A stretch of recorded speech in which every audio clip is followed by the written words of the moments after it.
അങ്ങകലെ മലമേലെ എന്റെ സന്നിധാനം, ഇങ്ങിവിടെ താഴ്വരയിൽ എന്നേകാന്ത സഞ്ചാരം. ശരണം ശരണം എന്റെ സ്വാമി, എന്റെ വിളിയൊന്നു കേൾക്കെന്റെ സ്വാമി. ഇരുമുടിയേൽക്കൂ സ്വാമി, എന്റെ പാദങ്ങൾ നോവുകയല്ലോ.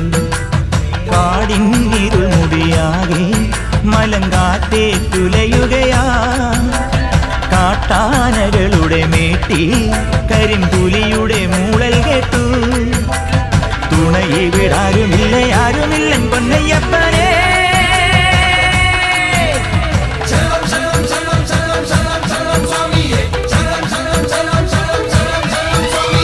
അങ്ങകലെ മലമേലെ എന്റെ സന്നിധാനം,